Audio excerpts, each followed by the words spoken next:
Assalamualaikum, siang Ibu. Waalaikumsalam warahmatullahi wabarakatuh. Selamat siang, Mbak. Iya Bu, maaf sebelumnya siang-siang begini sudah mengganggu waktu Ibu.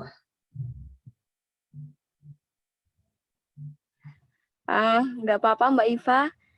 Mbak Iva, bagaimana kabarnya? Alhamdulillah baik Bu. Alhamdulillah. Sekolahnya bagaimana? Lancar? Alhamdulillah sekolah lancar-lancar saja Bu. Alhamdulillah. Oh iya, ada kepentingan apa ya yang membuat Mbak Iva menghubungi Ibu? Jadi begini Bu, saya merasa terganggu dengan adanya pikiran negatif yang terus muncul dalam pikiran saya. Nah, saya itu seperti fobia atau fobia laut dengan lubang-lubang kecil. Seperti itu Bu.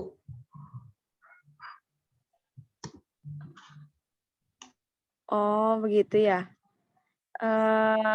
Jadi sebelum kita mulai untuk menyelesaikan kasus yang Mbak Iva alami, Ibu mau memberitahukan bahwa dalam proses konseling ini bertujuan untuk mengatasi pikiran negatif yang muncul gitu, yang sering muncul dan juga mengatasi pikiran, atau fobia yang dialami oleh Mbak Iva.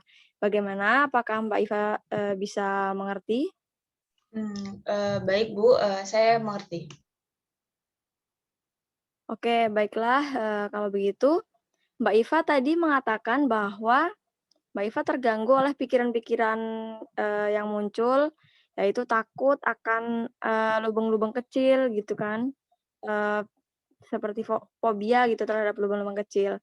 Pikiran-pikiran tersebut menghabiskan banyak energi, dan benar-benar tidak perlu. Tentunya, Anda akan merasa lebih baik jika Anda tidak terus-menerus memikirkan hal itu tadi, ya kan?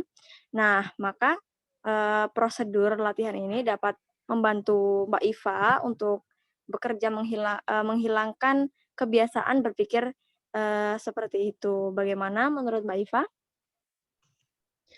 Saya setuju sekali, Bu, namun saya masih sedikit ragu bagaimana saya bisa menghilangkan ketakutan itu dari pikiran saya, Bu. Ya, begini Mbak, berpikir tentang suatu keadaan dengan cara tertentu memang kita perlu mempelajarinya dan ini merupakan, sesuatu apa ya, kebiasaan juga gitu. Selain itu, kita juga perlu waktu untuk mengubahnya. Nah, hal itu tidak mungkin dapat berubah secara mudah tanpa adanya dorongan dari kemauan diri sendiri. Oleh karena itu, perlunya latihan secara sistematis dengan, tentang cara berpikir yang baru gitu, Mbak Iva. Nah, kalau menurut Ibu, apabila saya dapat berpikir tentang secara positif, nanti cara itu apa akan dapat membantu saya ke depannya? Baiklah, mari, kita lihat hal tersebut dengan cara begini, ketika kamu, berpikir, lubang itu sangat menakutkan, lubang itu, ada hewan mengerikan di dalamnya, dan jika hewan itu keluar dari lubang, maka ia akan menyerangku. Itu tadi adalah, cara berpikir yang negatif. Tetapi apabila kamu berpikir seperti ini, eee, lubang itu hanya sekedar lubang yang tidak berisi hewan yang menakutkan yang akan menyerangku. Lubang itu sangat kecil jika dibandingkan dengan tubuhku yang sangat besar. Nah, pikiran semacam ini lebih positif. Sedang pikiran, negatif tadi dapat mengganggu kegiatanmu jika melihat, sebuah lubang kecil, sebab, kamu menilai bahwa lubang-lubang itu membahayakan bagimu dan, membuatmu tidak nyaman. Nah, disinilah pikiran positif diperlukan, untuk membantumu agar merasa lebih rileks dan dengan demikian akan membuatmu merasa lebih nyaman, aman saat bertemu dengan lubang-lubang kecil gitu. Oh, ya saya rasa cukup masuk akal juga ya, Bu. Ya,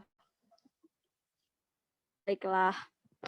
Begini, saya akan menjelaskan sedikit tentang, apa yang akan kita lakukan. Jadi pertama, saya akan memintamu untuk menyampaikan hal-hal, spesifik yang bisa kamu pikirkan ketika kamu melihat lubang-lubang kecil. Untuk setiap pemikiranmu yang merusak, saya akan mengajarimu cara untuk menghentikan pikiran semacam itu, sehingga pikiran-pikiran itu, tidak berlanjut. Kemudian setelah kamu merasa memiliki kontrol untuk menghentikan pikiran-pikiran tersebut, nah kita akan, belajar ke pikiran-pikiran yang lebih positif. Ketika, kita cari pikiran-pikiran yang dapat mengatasinya, sebab pikiran-pikiran ini nanti akan membantumu mengatasi situasi itu. Nanti, saya akan membantu melatihmu sampai, kamu bisa dan terbiasa menggunakan pikiran-pikiran yang dapat menanggulangi pikiran negatif kamu. Bagaimana menurut pendapatmu?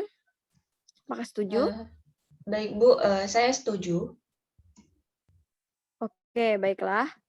Eee, Sekarang kamu bisa rileks ya, dan pikirkan dan bayangkan jika di depan kamu terdapat begitu banyak, lubang kecil.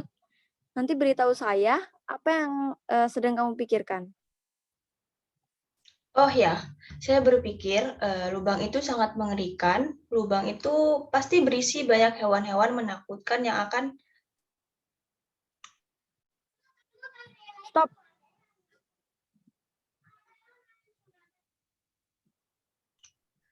Waduh Bu, Ibu mengagetkan saya saja. Saya tahu itu. Lalu Mbak Iva bagaimana? Apa yang terjadi saat saya mengagetkan kamu tadi itu? Ya, saya benar-benar kaget Bu. Jadi pikiran saya mengetahui lubang yang menakutkan tadi menjadi berhenti. Iya, benar. Ya, tadi kamu kan menceritakan beberapa pikiran negatif kamu mengenai lubang yang mengerikan. Jadi disitulah langsung saya interupsi. Kemudian, kamu akan menghentikan pikiran kamu itu, bukan? Interupsi semacam ini memang mengejutkan, tetapi hal itu menunjukkan bahwa pikiran-pikiran seperti itulah yang tidak perlu berlanjut. Iya Bu, saya mengerti apa yang dimaksud tadi. Tapi apakah saya bisa melakukan hal yang sama seperti yang tadi kita lakukan? Saya yakin kamu pasti bisa melakukannya setelah kamu, sering berlatih gitu. Mari, saya tunjukkan untuk menginterupsi dirimu sendiri. Pikirkan sekali lagi tentang lubang itu tadi, lalu kapan pun jika kamu berpikir hal-hal seperti, lubang berisi hewan yang menakutkan, hewan akan keluar dan menyerangku tadi, maka, berteriaklah, "Stop!" Seperti itu. Stop. Nah, bagus. Apa yang terjadi pada dirimu?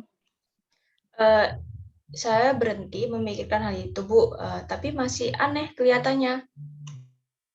Ya memang demikian awalnya. Nanti secara bertahap kita akan sampai pada titik di mana kamu dapat menghentikan pikiran dengan memikirkan satu kata stop. Baik. Baiklah, baiklah, kali ini, saya akan mencoba hal yang sama.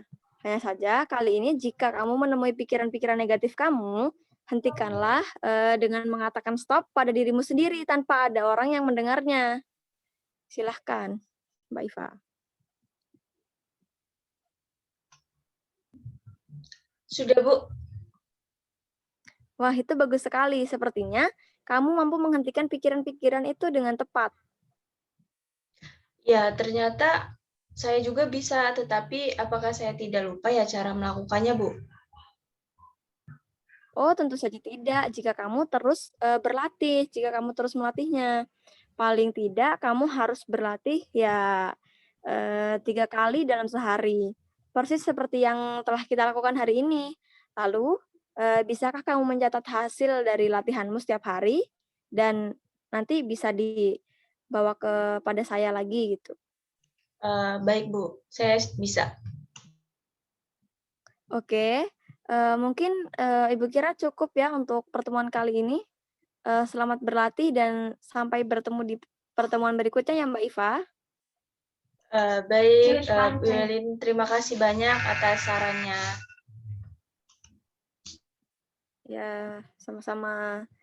Assalamualaikum. Waalaikumsalam.